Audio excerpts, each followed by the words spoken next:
So yeah, people that grew up here in South Florida, especially from Palm Beach to Miami, and you're in the fishing world your whole life, you just kind of take it for granted, and you don't realize that there's so many people out there, the rest of the world are looking in and wish that they knew the things that we take for granted. Yeah. And the optics have changed a lot. Yeah, things are changing fast. But I grew up down here on Los Osos Boulevard, and my dad was big into the offshore scene. And from the time I could talk and walk, fishing was just part of life. But having you sitting in my living room today is kind of neat, because I was just a kid. I mean, literally on my skateboard rolling up and down A1A, and I knew Steve Kantner. I knew who Steve Kantner was, and I knew that that you fished. Very flattered to hear that, dude. All of us kids knew who Steve Kantner was. I mean, and you grow up and you realize that that guy that was fishing around the canals and stuff, and you'd see on the beach, is a real predominant voice in the sport fishing world. And there's so many of us down here that just kind of take that for granted. Like if you're from New Jersey or Atlantic City, yeah, you're into fishing and there's a coast there or whatever, but it's not 24/7, 365 days a year. No, you got Jersey Shore and you got Dion.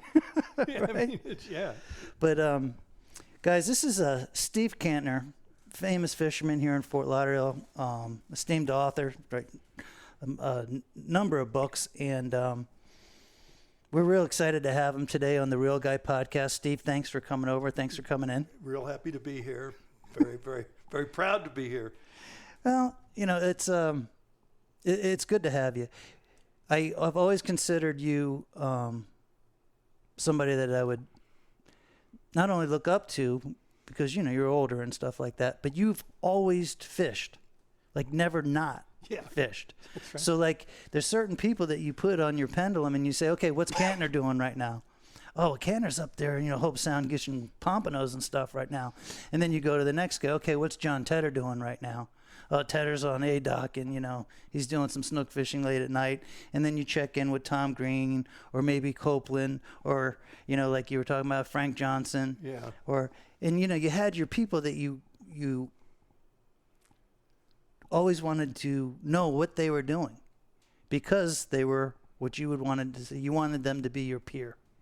Yeah. It's something else too. Many of us, particularly when fishing started to get some legs, and people like myself that didn't have a lot of seed cash to get started, we had to make a living doing something that somebody else wasn't doing, and that's where this land captain thing came from me. I became intrinsically interested in fly fishing when I was in my late teens, when I was in the Army. And where I was, we didn't have an opportunity. I mean, it wasn't like Montana or whatever, but I knew that I could bring some of this stuff down home if I understood, if I learned the physical moves involved, and I could, parlay it into the kind of fishing we have here. And I remember many times, wading out. Remember the Coast Guard flats? I'm sure you'd more than anybody. Yeah. I remember wading out waist deep and throwing, and actually during the daytime hooking tarpon and fishing, shooting headlines and catching little baby kingfish when we used to be able to sneak in the port. Right. Yeah, lots of them, and all sorts of stuff we caught. And of course in the back canals and whatever. And I know your friend O'Gorman, and he's got some video that's. I didn't know this stuff lived here. I'd be afraid to fall in one of these canals. Yeah. But yeah, we did it, and we had fun with it. And there wasn't, I was out here when they dug Alligator Alley, and we saw it as a kind of a cool place to go. And we'd go out with our dates in college. We'd drink beers and cook hot dogs. But we never had an idea at the time the vastness of this industry and how it would grow, nor the, can I call it the eco industry that has grown around it?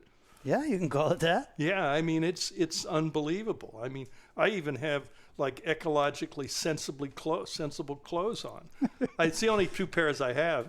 There's like a fishing uniform now. Yeah, you got to have it, right? It's funny. I was trying to explain to my kid how the IGFA used to be. when it was just a little tiny I 30 by remember. 30 cubicle down on A1A in Las Olas. And there was a little old lady that worked in there, and then you could walk in there and go through the files and look at people's world records, and maybe they had a photo of something, right? Yeah. And then, the kid today, she thinks of the IGFA like this huge museum with all these, famous people in it. And Yeah. Here's the bad news. It's like the Hotel California. It's there. Nobody can get in. You can get out once you're in there, but nobody can get in there. But it's just crazy how, what used to be just a little room of files turns into this huge IGFA world of people now, and blown way out of, in my opinion, blown way out of proportion. And people from the outside looking in just think it's like bigger than life. And really, the fundamentals of the IGFA is no different today than it was when that little cubicle was down there. Oh. They just promote it as being so grandiose. Remember when they used to be up on Federal Highway in Pompano? Now that I don't remember. Okay, it was up about McNabb Road or whatever. I used to work for a life insurance company that was Life of Virginia. I worked for them for years, and it was up there. And we used to go over there after work, and you could sign in, and they'd sign you stuff. They'd give you a cassette, or it wasn't a cassette then, a movie, and you'd play it, and you'd write on there, Zane Grey fishes for... ...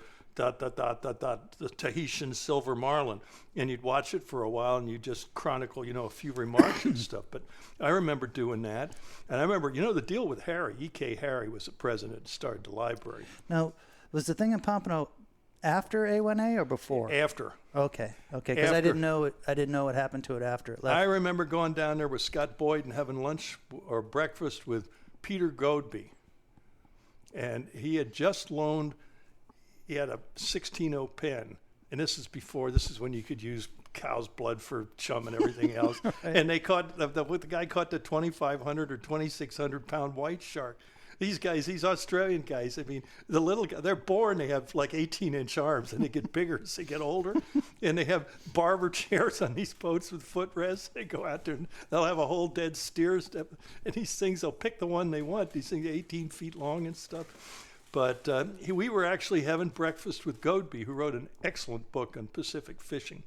Boyd and I, while Clive Green was the guy's name, was cranking this thing in out there in the Bay of Islands, wherever he was. I think it was the Bay of Islands. Okay. The whole thing, started, I guess, with the IGFA having those records and stuff in their files. And then... 1939 is when they really cranked it. Yeah, and then I guess it's just, it's been a storyline. It's been a storyline ever since. And then today, I don't know, I don't pay attention to it like I used to.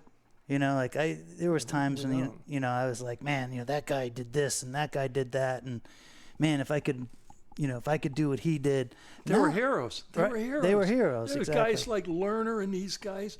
They have this young lady, her name is Chizzy, Farrington.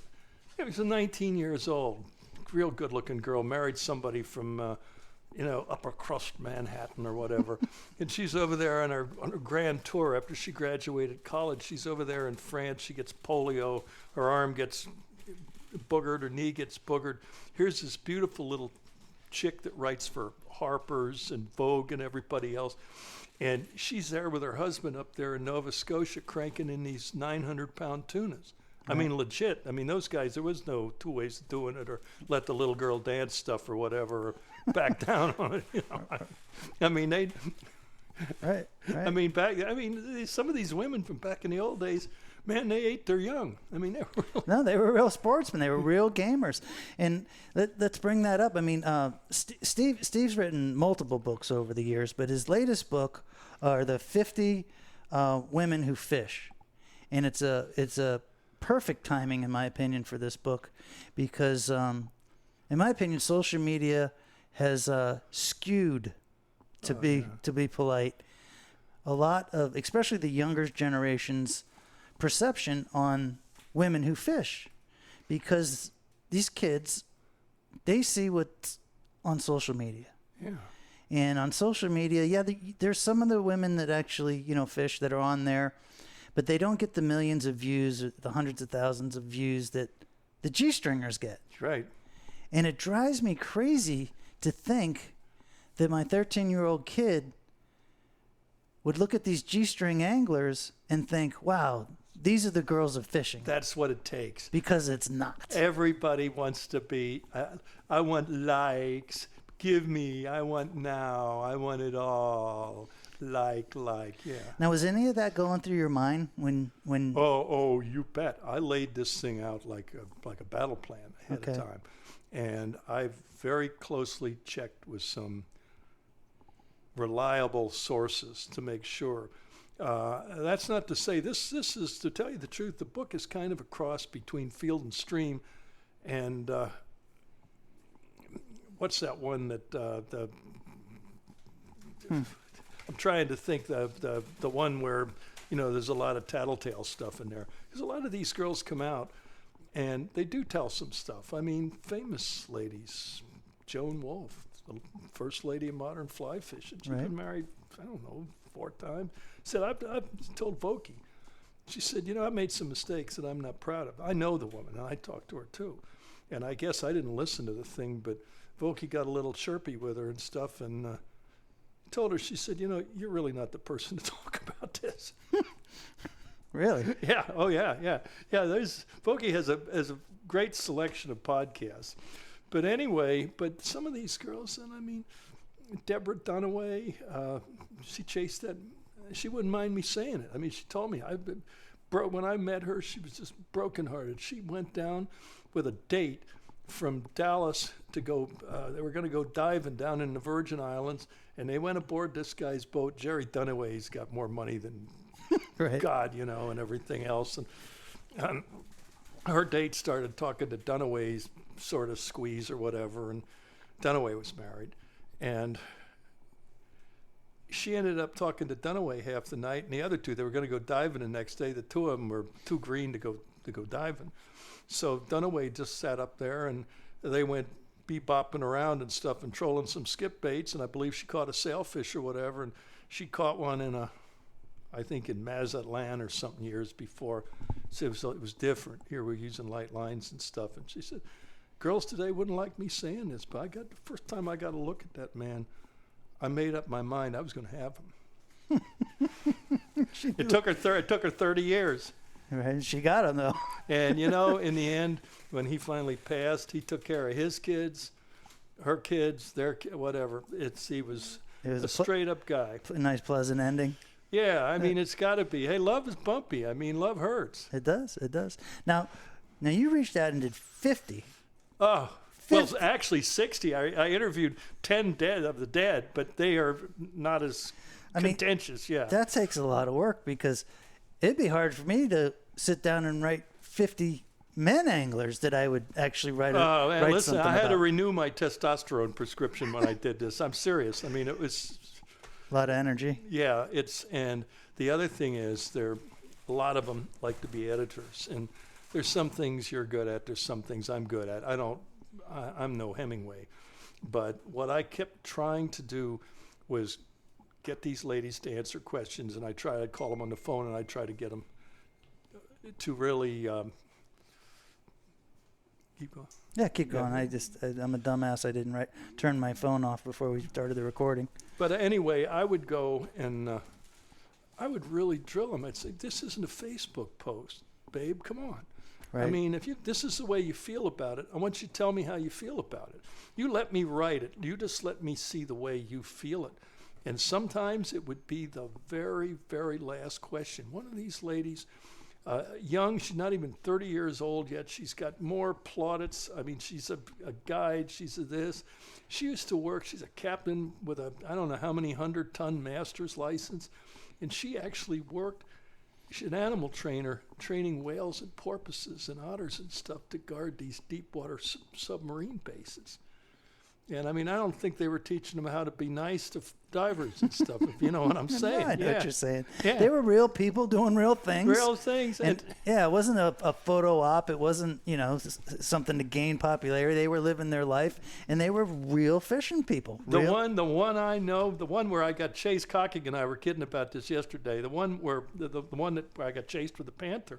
She was asking me that story. She said, she said, I've told that story 50 times. Did you ever see her? And I said, I just call her. And this is Diana Rudolph, anyway. And Diana Rudolph ranks in my book. I've never seen a female fly cast that well in my life. Really?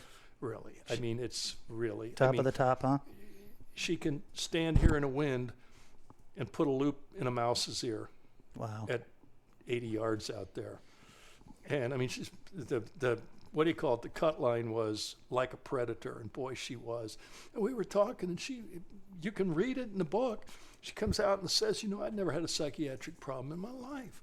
And she's hanging around with this guy for about 10 years, which, as far as I'm concerned, I mean, that's, yeah, they might as well be hooked, right? Yeah.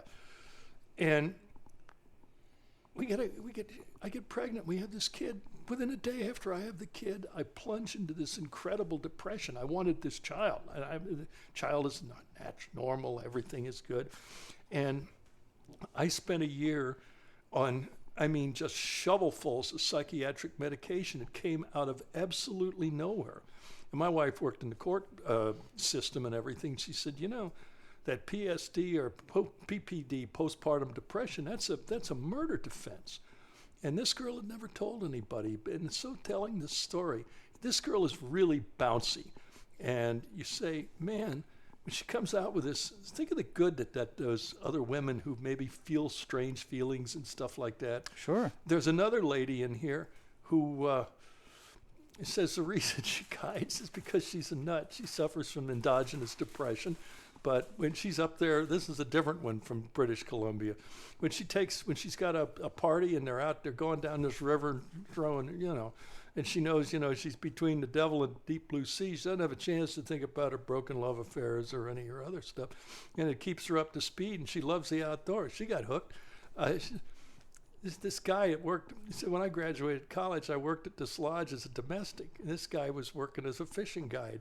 He said, let's go for a helicopter ride one day. And she said, that was it. He caught 2 of these bright spring steelheads, and I was never the same again. All right. That's, so the amount of energy you put in that, you haven't put that kind of energy in a book in a long time, huh? I try to put as much energy into everything I do as I can. As I get older, and I guess as the time gets shorter, the time becomes more, it's more valuable.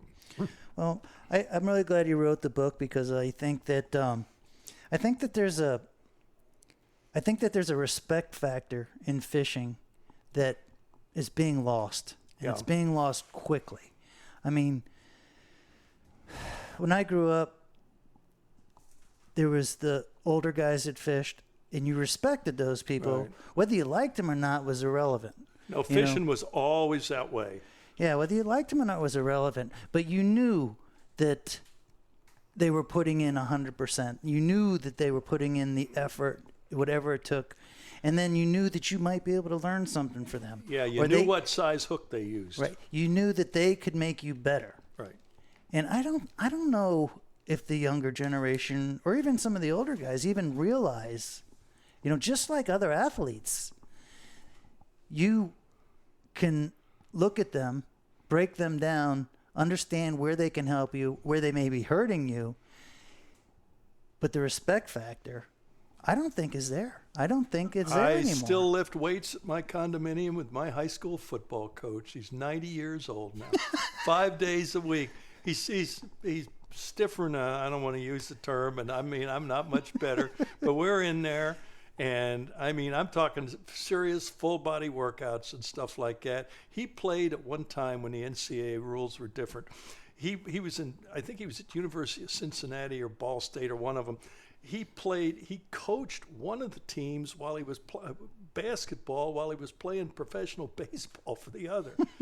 And the guy's name's Bill Hughley. He's the head of the, whatever they call it over here, for the Century Club at Lauderdale High School. I was going to say, is that Hughley from Lauderdale High School? Yeah. Get out of here. You work out with Hughley? Yeah. You and I have buddies. 2 years I went to Fort Lauderdale High School, and 2 years I went to St. Thomas Aquinas. But Yeah. Hughley was still a coach when I was at Lauderdale High School. Yeah. That's The director. hilarious. Oh, no. He's a doozy. And it finally, and boy, I'll tell you, I won't make any comments about political alignments, but let's say that his is about like mine. Yeah. Yeah, let's leave all that stuff out of this one. But then, I don't know if you guys know it or not, but Steve was an intricate part in winning a small battle in a huge war here in Fort Lauderdale. What was that, maybe 3 or 4 years ago? Yeah, it 5 or was. 6 And that's years when ago? I first I didn't get to say anything. You were signed up, but you really mustered. You really rallied the troops. And what it was, this guy who's our mayor now, this is my point of fact, he used to be the District 2 commissioner. I live in District 2 now. Right. But a woman who was, I guess, one of his contributors or one of his whatever. Money people. Raised this, gotten a panties in a knot over kids fishing off the beach and stuff, and they turned it into this turtle dragon, leaving junk on the beach, wire, all this kind of stuff. And best as we could figure, all it was a couple of guys, a lot of times getting ready with business wear on to go to work, walking the beach with a fly rod at 6 o'clock in the morning in the summertime when there was no surf. And, you're not exactly yelling to each other. And she'd look out her window or whatever and harumph, Right. I don't like it. And she brought these bunny huggers in there. I remember sitting there and these guys snarling and making up these stories. Let me summarize it, because we might be talking past some of the people in the audience. See, down here in Fort Lauderdale Beach, we have, very nice place to go down and fish the beach, and people have been doing it forever. And I don't know, a few years ago, the cops started coming down there and throwing people off the beach, and kind of enforcing some laws that weren't actually there. And next thing I hear through the grapevine, Steve and another longtime Fort Lauderdale fisherman, Carl Ball, found out that they were having this hearing about whether you were going to be able to fish on the beach or not. And at that time, our social media was absolutely blowing up. And I was like, this is an important topic that people aren't going to hear about. You filled the commission chambers. I could have been pissed drunk, and I couldn't have fallen. I couldn't have found a place to hit the ground. It was the neatest thing I ever saw in my life. So help me. So the hearing is going on in downtown Fort Lauderdale, and our social media network jumps on the back of Steve and Carl Ball, and we rally the troops, and we go downtown and we represent the land-based fishermen to make sure that we're going to be able to fish here in Fort Lauderdale. And we had the Sun Sentinel, and I used to write a blog for Andy Novak down at LMR. LMR. And that room, like I say, it was like it was there for Bundy's execution. It was really something. No, I think we had a few hundred people show up. Easy. To make sure that they would ban the fishing on the beach. And when they started that horse crap about the turtles and the monofilament there was enough people there that knew that was bullshit. Right.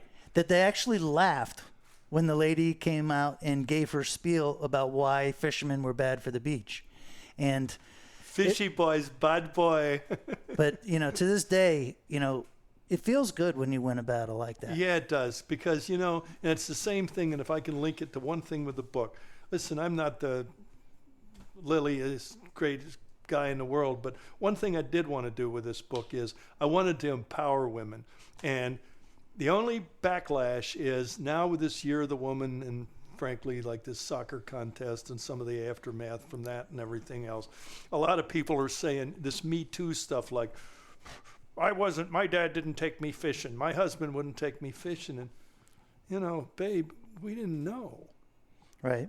And we'd like you to go. Right. It wasn't like we were trying to keep anybody down. No, It just, you look good, and if it's just and you're my wife or my squeak or whatever, and we're going somewhere, and we're not doing this like selfies town or whatever. I like this. well, it was masculinity, and Yeah. it's back then it was normal. Now it's demonized. That's right. It's toxic masculinity. Every time. You know what I do every night? I get myself a bottle of, I call it $2 Chuck. I get a bottle of inexpensive Australian Chardonnay, and I get a cigar, a real, what do you call it, Havana hand rolled from this guy that I know down in Miami. And I sit out there, and I might take 2 sips of the Chardonnay or 3 or 4, and I might take 1 puff of this, and I'm manic as hell. I told you I had to say that. I had to come clean. That's what's made me a writer, is suffering from bipolar disorder, being a drunk, and I'm learning in my old age an unhappy childhood. And man, that's a combination. You put those 3 together, and you got it. Thanks for putting that out there for us, Steve. Well, no, I wanted for the same thing like you talk about. It's a wellspring that everybody, you reach an age where you kind of got to come clean, and your motives have to be kind of known by people. You can get away with anything as long as you tell the truth about it. That is 100% correct. We have this term we call real guy. Yeah. And of course, some people are what I would call real guy. They don't even know, what the hell I'm talking about. But one of the main factors, probably the backbone of being a real guy, is to be truthful and to be honest and not ride the wave of people's perception. Right. But actually, own it. If you did it, own it. Right. And there was we're lucky in this industry because most of the people, that you bring up, like Frank Johnson and Tom Green and they were real guys that actually did it. Yeah. But we also know the guys that got famous because of TV. Yeah. And I'm glad you asked me that. Just last night I was running my Sweet Beaver on my 7.5-foot Kistler helium. But you know what I mean? Like, and then so the people that actually live it and did it and never stopped doing it, you look back and you say, okay, well, this guy is a real guy. This guy was a TV celebrity who gave the perception that he was a real guy. Yeah. But he couldn't get a dozen baits, or you didn't pay attention where he was fishing on a weekly basis because it was irrelevant. Right. But the real guy was honest about what he would tell you or wouldn't tell you. Right. If he didn't want to tell you something, he'd straight up tell you. That's none of your damn business. Right. You're stealing my craft is what I'd tell him. I'll tell you what to do. I'll tell you what size hook to use and what fly. But when you're following me around and I'm having to go with a canoe like this all day and you're trying to play catch up with me, you're stealing my art. You're stealing my craft. Right. And there's a side of that. But then also, if you're honest and you're a real guy and you look and you see the other guys are really trying and you see them out there, whether it's beach fishing or bridge fishing. You go over and help them. Right. Then you help him. And then you help him because you know what he's trying to do. You know that it's not the easiest thing in the world. You know that he's dedicating his time and his energy and his money. Right. And oftentimes his life. So then the real guy reaches out his hand and is willing to help that person. Not tell him the world, not give him all your secrets. Right. But acknowledge that that's a real guy. Absolutely. And that's what you want to do. The guy that got me writing was a guy named Dick Kirkpatrick, who was the founding editor of National Wildlife. And Dick had one thing he used to tell me, pass it on. Right. And that's what we try to do. And I'm at a point now, I'm not going to kid myself. I'm not going to all of a sudden find the magic bullet, and I'm not going to, be the star of the ages or whatever. I'm working on a book of stories. It's a compendium of places I've been and some ridiculous stuff. Because let's be honest, what we really have now, we've got a resource in flux. It's not been real good what's happened here lately for a while. It's been very, very tough for people who've had to fish professionally. But one thing we can do is we can preserve some of these memories, nostalgia, with the idea that when young people see what we had once, that maybe this is recapturable, that we can have this again, and telling stories that motivate people, because these babes that buy this book, they can buy an airline ticket and they can go to where the things are biting, and it's not like me, where Right. to me it's a drive out to Griffin Road or something like that. Right. But, Well, growing up and watching all the what I would call the people that I learned so much from, most of the people that I learned the most from never really had to tell me much. Like, I'll give you a good example. Mark Croca, when he used to fish canals here, right? I don't know, Mark's probably 15 years older than me. yeah. Right? So Mark's got a successful inshore business, and he's fishing here in Broward County and through the intercoastal, and he's catching the snooks and the tarpon and the jacks. And me being, 10 years old watching this, Yeah. all the way up to I'm like 15, 16 years old watching this. And I can sit back, and all I needed to know was this guy can apply himself, make a living fishing. Yeah. Yeah. That, to me, motivated me, taught me that, hey, Jeff, if you work hard at it, you can be like Mark Croca. He was in the same damn water as me. He was catching his bait as the same places that I was catching my bait. And to just have him lead by example meant more than anybody ever could have sat down and told me, like, secrets and tips. You know what I mean? Actually, but the thing that's bad with guides, and I know I had to do this, and I fished, Brodsky used to take me out with him once in a while, and he had to make it, and this is carrying it one step further, where he would have to fish, as I'm sure you do, through the client's arms. And if you know the guy's jerky and he wants to this or he wants to that, you've got to have him you're trolling a live mullet, putt around the port, where flunk, you hear it, where he dips the tip, takes one step forward, one step back. No room for error. No take it out of gear. No let him run. No, he jostled it.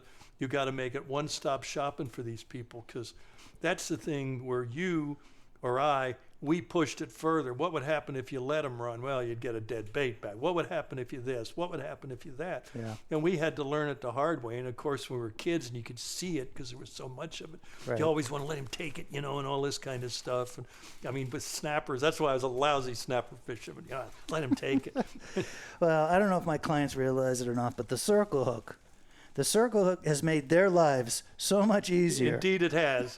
Indeed it has. I mean, being a tarpon fisherman, in the old days, we'd feed the fish and try to set the hook, and that was an art in itself. And to think that you could take somebody brand new, some pike fisherman from Minnesota, put him on the boat and teach him how to feed a tarpon in one day. Yeah. It's real easy. Listen, I will tell you some stuff. Boyd told me some aphorisms. One was, what is the job of the customer? To pick up the slack and pay the bills. Okay. And the other thing is, why do women catch so many records? Why, Scott? Because they're not strong enough to break the line. I like that. But of course, that's not true anymore. Well, I got to tell you, women, in my opinion, especially in the tarpon game, were the best students. Yeah. There's not a big ego involved, so they listen to what you're saying. That's number one. They'll listen. Right. They'll listen to what you're saying. And then because, I don't know, maybe it's just not such a big deal, but they don't put so much pressure on themselves. Yeah. I get these really good fishermen, men that come with me. Well, I'll give you a perfect example. When I did the first time I did the TV show with Bill Dance, he went 0 for 18 on tarpon in one day. Not that he wasn't a good fisherman, but he would put more pressure on himself. I think Mill did something like that one time. They just kept coming unstuck. And somebody else I know, Lefty, I don't remember. Now Andy Mill went, what did he do? He blew 40. Remember, that was the story, right? He blew 40. It was horrible. And, Right. and you just get sick in the mind. The best thing to do then is to go somewhere, have a beer or two, take the fly off, put the rod somewhere that it can't send the vibrations at you or whatever, and then get out. What I used to do I'd get guys and women who just couldn't. They'd be tearing their underwear. Come over here, and we'd go to a field where hopefully there wasn't high grass and snip that fly off. And this was it was a little tougher with guys because their arms would be rigid and stuff like that. But to teach them how to make that lift, and it was only their elbow that slid on the shelf. And you had to be careful with girls because good touches and bad touches. And I'd explain this with them, and I said, and it was always, I never had a problem with it.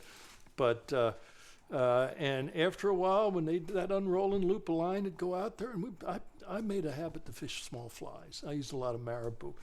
And we'd go, and we'd find a place, and I'd have a machete, and I'd chop away a little bit of maiden cane or whatever, and they could throw that thing in there, and I had them catch 15, 18 snook, and I mean, some of them like 4, 5, 6 pounds and stuff, and get them in. And sometimes there were ones that were just incorrigible, you couldn't do anything with, and they'd say, you go ahead, I'd hook it here, they take it, and I just... Yeah, no, I've always found, I mean, if guys could learn something from women through fishing, I think it'd be like, just cut the bullshit out. Yeah. Take the pressure off yourself. Yeah. And just go out there and experience the day and have fun. Have fun. Let it come to you. Don't try to force the issue. And no selfies. No selfies. I only have my cameras. I have this little flip phone, and I'm an editor. I mean, a full-blown editor and an author. And this thing, I mean, I can't. It doesn't do nothing. What's from a guy from your standpoint, older journalist, artist type? What's your take on selfies? The selfies kill. Selfies kill. Come on, explain yourself. No, okay. Vicki and I went up to Alexander's for lunch here a couple of weeks ago. We went late, and all the millennials were not sitting there, and you see them, like there'll be 10 of them at a table, and they'll be texting each other, texting the girl that's texting from across the table across to each the table.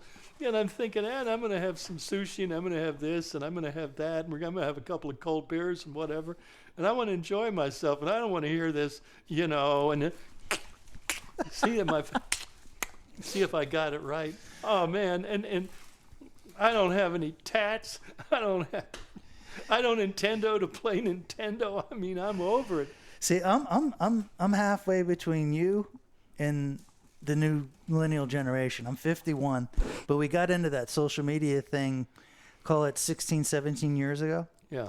And then I think we were one of the first ones to actually do a social media event where we invited everybody that enjoyed the social media to come and, to be part of it, which we called Lunkerdog, and we did it downtown. Oh, wait, was that at the Downtowner? Do you remember that? Well, we did the one at the Downtowner, but that's like our fifth one in Fort Lauderdale.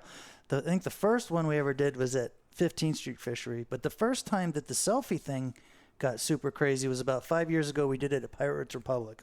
Okay. And so everybody's coming in, and it's really, the event is basically, we call it real guys hanging out with real guys, because usually, fishermen, and like, this is a pleasure to sit down with you for an hour and to talk. Right. Because normally when I'd see you, it'd be like, oh, there's Steve, and I might give you a wave and you say hi. Hey, dude, or gang signs. I don't even know what these signs mean. So the whole idea behind Lunkerdog was that, you just got to hang out, real fishermen hang out with real fishermen. And if you weren't a pro, there was a place for you to meet the pros. And, you would just kind of. Yeah, I loved going in a tackle store. And this is you've seen this, I'm sure, a million times. This is usually professional people. And they would put their hands in their back pockets, both their hands in their back pockets. And they would walk up, and they would always walk up behind you. And they'd say, "It's the best time to fish the Tamiami Trail, the outgoing tide," which is, that's like saying, who do you think's going to launch the next rocket? The question is so vacuous. But the reason I brought up the social media event is because that was the first time, and that one was like, I don't know, 6 or 7 years ago. That was the first time that I realized how crazy people were over selfies. Because as the crowd gathered and people were starting to murmur, and my wife's like, you got to go up there and say something. They came here because of, your social media. So I go up to the stage, and I take the microphone, and I welcome everybody there. And as soon as I get up there, everybody in the whole room, the cell phones went up. Boom. And I never experienced that before. dog, dog, dog, Right, dog. I was just looking at everybody's phones and the selfies that were going on. And it was over and over and over again. And I'm just like, wow, this is important for these people. This day I'm telling you about, I'll tell you the truth. This is the honest to God's truth. We're going to go, it's my birthday. Right. And Vicki and I are going to go to the iPhone store. And I'm going to get the fancy one. I forget what it is. So Right, I can whatever do it all was this at the stuff. time. So I can dial in drone strikes and do all this stuff. Okay. And we go over there. We go over there to call Ocean Mile. Goodness, what are you doing? And she's sniffing around at stuff and everything. Come on. I said, get your ass out of here. We're not doing this. I'm not going to my grave with one of these freaking things beeping in my pocket. I promise. And we never did. Well, now there's actually a backlash to the whole social media thing. Oh, yeah. And I get it because one of the things that happens to me through social media, when we first started doing the fishing videos, we were showing blue marlin, we were showing bonefish, we were showing anything in between, but it was really about the fish, Yeah. and what it took to catch those fish. So at first people would say to me, "Oh, Jeff, do you know Steve Kantner? Or do you know Carl Ball? Or do you know Ray Rocher? Or do you know," and all the people that I worked hard to consider to be my peers, Yeah. they would ask me about, and I liked it. Yeah. As time went on, it changed. And people said, "Hey, Jeff, do you know who Monster Mike is?" And I knew Monster Mike because Monster Mike was trying to, get his YouTube gang, his social media gang going. I've heard of it, yeah. And we always would encourage it. So we reach out to Monster Mike. We do a small video with him, and it was a nice little thing. But then the next person would say, "Well, gee, do you know Dar Sizzle?" And I'd be like, "Well, I know Dar Sizzle because she showed up to," but it changed from being put in the category of great fishermen to being put in the category of these YouTube people. Of And I got- visible people, right? And I got A-listers. I got nothing against the YouTube people, but it's just hard to swallow. Like, why would you ask me that? I dedicated my life to catching big fish, and now you want to ask me Yeah. if I know a G-stringer? Homie, don't do that. So I get, the disconnect. I get the dissension, but I really think that you can't hate on it. No, You can't hate on it. And I think a lot of people. it's in the rearview mirror. I mean, it's like any of this stuff.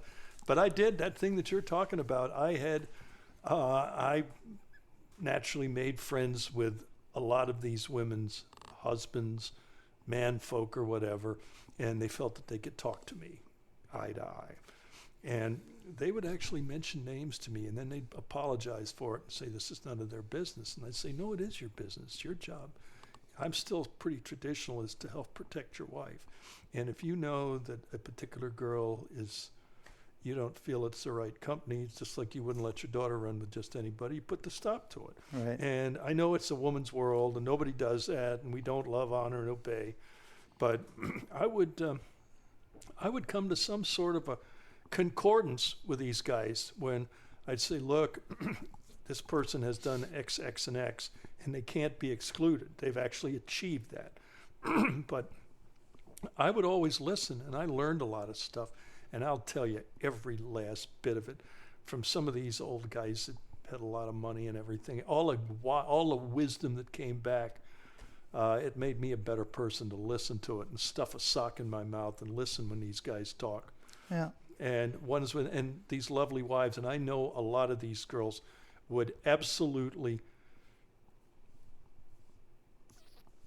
busted a diaphragm if they would have heard, if we would have included, and you know what I'm talking about. That included the G-stringers. Yeah. I mean, don't be afraid to say it.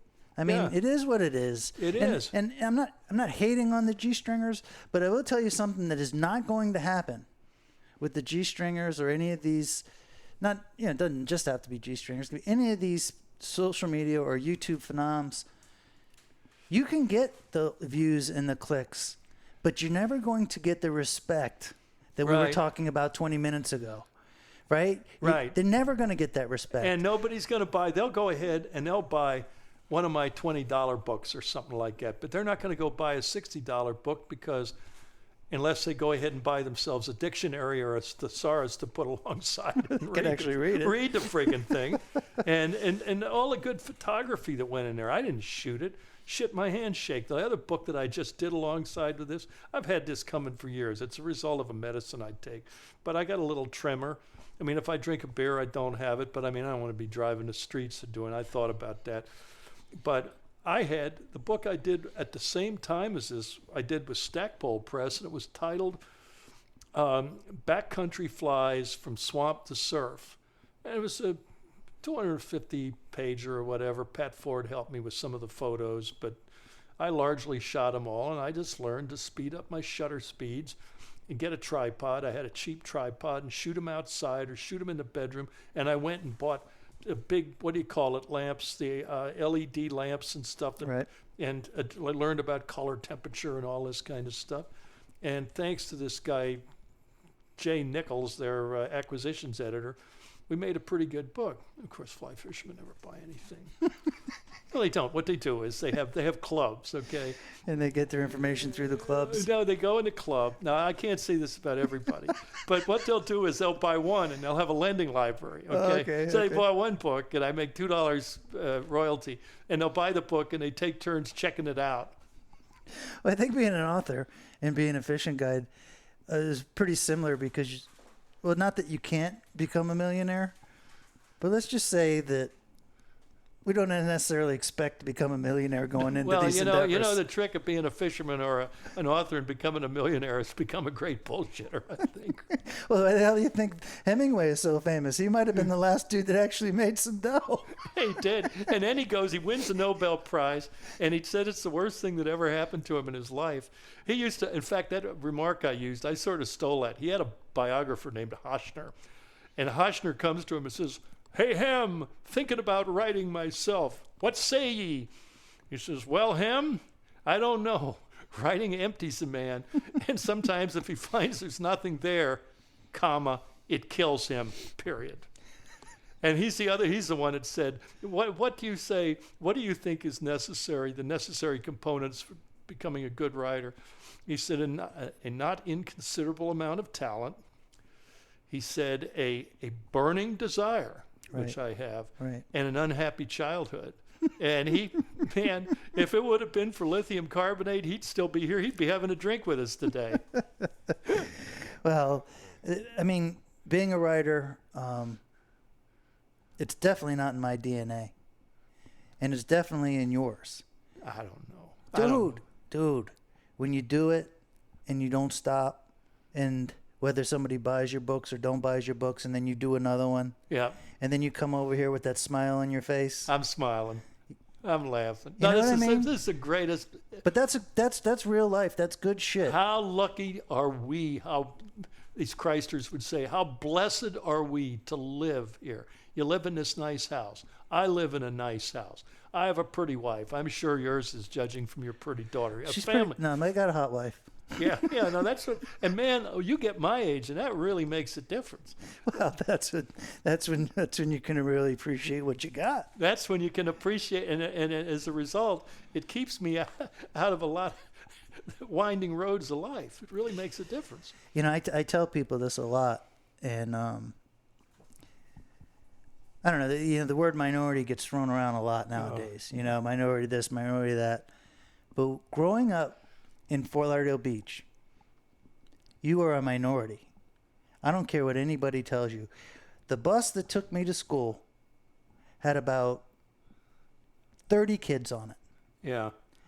Through the whole Los Olas neighborhood, there was about 30 kids that actually lived here and went to school here. Yeah. The kids that were on the beach fishing, the kids that were on the beach surfing, we knew every single kid because there wasn't that many there. No. And then we had a lifestyle between the bars and the nightlife and the way people made money and the drugs that came in here. And then the way we looked at life was totally different. And I never knew that until I left here and went to school at University of Connecticut. And you know, this was pretty clean cut, though. I remember when I used to check, I actually checked IDs at the Elbow Room back in the day. I actually had that job, not for real long. I mean, anybody could do it. I mean, you got free beer and shit like that. Right. And all this shit and overturning beer trucks and the student prints. And, oh, man, I mean, that's my era. There was all kinds of shit. Stuffing cops in trash cans. But you feel what I'm saying about being a minority by growing up here? Yeah. And we were exposed to things that nobody in the country would ever was exposed to. No, and I don't mean just the fishing. I mean everything. No, we had everything, and you know, but you know something. If you think about it, this is going to really get me blackballed. But all the little woods boogers and stuff like that. You know, when the college kids that come down here, you know, the clean cut and football players and all this other shit, all these little roaches and stuff like that would crawl back under the thing for about eight weeks every winter, and it was safe. You could take your honey for a walk down the beach. It wasn't like it got later on. No, man, Fort Lauderdale Beach was so special. I mean, it still is, but it's different. I would get my old man up early in the morning at spring break, and I mean early, like 5 o'clock in the morning before the sun went up, and you'd get down there nice and early. And he would drive the pickup truck down A1A, and me and my buddy would pick up the beer cans and throw them in the back of the pickup truck until it was slap full. Oh yeah. And then we'd go to the place where they would give you, I forget, it was like 15 cents a pound or whatever they give you. Yeah. And we'd get $50 in our pocket, and we'd go buy a reel or go sit on the pier for the rest of the day, and the whole beach smelled like beer. There was beer cans everywhere, and today, people would think that, that was atrocious. But it wasn't atrocious. It was just life, man. I remember the freaking Coast Guard jetties there by Bahia Mar. Can you remember that? Yes, I can remember it. And I remember interviewing Buster Hamilton with his three-legged dog coming in Boyd one morning. And during the war years, over here, they had boats. There was no Bahia Mar, and they used to keep the charter boats over here. Andrews and New River. In fact, Carl Ball's uncle used to have one there. And that's those Quonset huts there. Those were fish processing plants. And that was what years? That was up until 1950. Okay, so in the 40s. Yeah, and during the Second World War, what they do, nobody had hooks. There was no bait industry. They used to, the hooks, the only place they'd get them was from old Oslo and Son in whatever, Norway. Okay, and of course, Norway was completely cordoned off, by the Allies. The Germans were fighting, trying to keep they were fighting the Germans in the mountains and stuff, so you couldn't get hooks. So these guys were taking apart plugs. Guys like, I think this is before Wittenborn's time, but I remember some of these guys, and they'd take a piece of like broom handle or lemonwood shovel handle, and they'd trim it on a bevel, and they drill a hole through it on a drill press, and they paint it some crazy color, yellow with green stripes and stuff. And they take this piece of coat hanger wire, and they'd wrap a 9674 Mustad or something on the back of it, and they troll these things on sash lines. I'm afraid I'm going to have a reentry problem here if I pull this off my head. But anyway, we do this, and they'd go out there and they'd hand jerk, and they'd take these fish, of course, and they'd drive through the Coast Guard inlet over. This is, I think this was around the time that they dug Port Everglades, and they'd take them back over here in town where was a railhead, and the freight cars would unload, and they'd have 200,000 pounds of kingfish, which they blow up the coast up to Fulton's in New York, where they get shipped overseas. Well, I remember Hamilton telling me in the years he did this, there were probably 3 or 4 times. I figured that whole Las Olas thing there was a basin in there. It was a big grass bed. They had cobies would come in there and stuff. But he said, I'll bet you in the 6 or 7 years we did it, he said, I'll bet you I personally caught 5 or 6 kingfish over 50 pounds in there on these lures.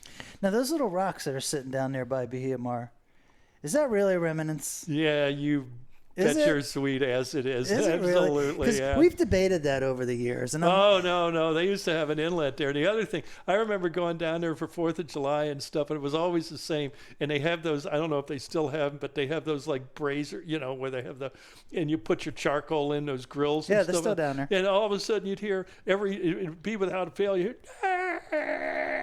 it'd be some kid that ran into one of them, tattooed them. Oh, man, that was. Now that little set of rocks down there, Bahia Mar, I lived at as a teenager, or as younger than a teenager. I mean, our my best friend's mom, God, she was great. She had an old Alfa Romeo, and she would go by Roy's Bait and Tackle and get the shrimps. I remember Roy's. And we had two lures we used back then. We had a little tiny yellow bucktail jig, and we used a reflecto spoon. Yep. And the reflecto spoon had that little yellow feather out the back. Yep. So you never knew what the hell you were going to catch on it. You'd catch a pompano one cast on it. Oh, You'd that's catch a popular lure at Chuckaluskee, yeah. They still using it in Chuckaluskee? Yeah, I think they do. Because that man, that was the thing. But we would go down there, and every morning the sun would come up. It didn't matter what time of year it was. Sometimes the snooks were down there. Sometimes the pompanos were down there. The amount of bonefish we caught down there was a lot. And that was just a place for us. And by bicycle, I was about 10 blocks from my house. Yeah. We had stuff in Wilton Manors up here. There were things. I have guys that I know that I don't think are bullshitters that tell me, like over by the one Catholic church about in the North Fork of the New River or the Middle River, actually catching in several years of living in Wilton Manors before it, in its prior incarnation, and catching 3 Spanish mackerel there. Yeah. No, there was I can only remember what I can remember. Most of the stuff, that I did was in the 80s. Yeah, for me, it was, we came down here in 54, and I remember the first thing, somebody in the neighborhood took me to Anglin's Pier. I remember there was this girl that lived down at the end of the street. Her grandfather, old Pop Higgins, he used to open and close the pier, and he'd take us out there. I forget who, and there was his son or whatever. But I remember watching guys who later became my friends land a big nurse shark. I mean, a big one, like 450. And they used a lemonwood shovel handle. And for a tip, what they did is they took a CO2 cartridge and sawed it off, and they brazed a roller tip on there. And they wrapped the guides on with 72 thread green nylon, and they used hose clamps to put it on there. I mean, the rod would bend. I mean, it was like a davit. It didn't bend at all. It's more of a winch. And we used to go up to Hillsborough Inlet, and we'd get those guys. I knew Doug Guy. His kid went to school. Judy Guy went to school with me. And when I got old enough that I could get away with it, we'd sneak in the wharf, and Pete Philly, Pumpin' Pete and I, we'd get up there, and we'd buy these captains, a couple of toddies. That was the wharf. That was the yard arm. The yard arm was up there by and these guys would go and they'd save us a couple of bonitas and stuff like that on their boat, and we'd throw them, we'd take them down. And we used to fish off the beach for sharks when you used to be able to get across Wahoo Bay up there at. And that's old school, Steve. That's old school. No, man, this is before the birth of the earth. I'm telling you. No, that really is. And the other thing that always floored me about growing up here was being, where your life revolved around fishing in the ocean. It broke all barriers. And what I mean by that is some of the people you fish with were multimillionaires. Right. On the top of the world. But then again, you were also friends with the guys that had nothing. They would fish out of the back of their cars. Right. And anywhere in between. But because you were into fishing. It was the great leveler. It was. Presidents and felons together. Right. It put everybody together. It put everybody in the same, I don't want to say same playing field, but you never thought like that guy didn't belong or you didn't belong. Yeah. Dude, you guys just went fishing. Guys have like these intersecting circles. I mean, it's girls. It's like, the what do you call it? Vassar grads or something like that. Like, oh God, sorry we missed you. We'll catch you in San Tropez this year. That kind of stuff. But guys, I mean, we have guys that want to watch football with us. We have guys that want to watch whatever. There's guys we want to watch Tarsissel. I mean, there's all sorts of groups of guys. Yeah, no, it's a funny place. We always, it was you just never knew where the next guy was coming from, who he was going to be. He might be the president's son. He might be, somebody that. We had some doozies. Bartender's kid. Who knows? Anywhere in between. And it was just such a great place. we had doozies. There were some that were a little on the darker side of things, but that's the one thing. When I wrote a little copy for this little pre-press for this book, and I said, this book basically women from every conceivable social and educational strata. I mean, some of these girls didn't have a pot. Some of these girls, the first thing they ever caught was a sandworm. Pardon me, with her. Pardon me, but some of these girls. Oh Christ, I can't remember the names of the colleges. These girls that wouldn't give me a second look, probably, at that age. But when that's what they like. We're going to wrap this up in a few minutes, but before we do, when I called you on the phone to come over here, and you were awfully nice about it and everything, but you said something to me that has been in my mind since, and you told me that in all your life work with being an author and teaching people to fish, and you said it's in the last few years you're getting just more phone calls than you ever have, and that you're getting recognized more than you've ever been, and you have like a lifetime worth of achievements that are actually coming to tuition. After 40 years of begging and scraping, I'm an overnight success. Yeah, that's what you told me. Can you elaborate just a little bit? Yeah, it's what I said before. I think what I did is I pulled out the stops. I figure I is what I is, and I think that it's by exactly what you've been reiterating. It's about telling the truth. Hemingway used to call making it one true sentence. And if people realize me the way I am, and I'm not comporting myself according to, I don't have Miss Vicky here with a switch or whatever, and I'm telling the story, and on the one hand, I don't feel that I'm qualified to instruct anyone how to write. There is a man named William Zinsser who writes a book titled On Writing Well, and anyone who would wish to pursue this as a craft, you can probably get that for $10 or less from whatever. But the other stuff is really letting it go. And we live in this age, terms like fake news and all this other stuff. And I mean, how can people live with this? I mean, it is what it is. I mean, there are certain immutable laws of nature.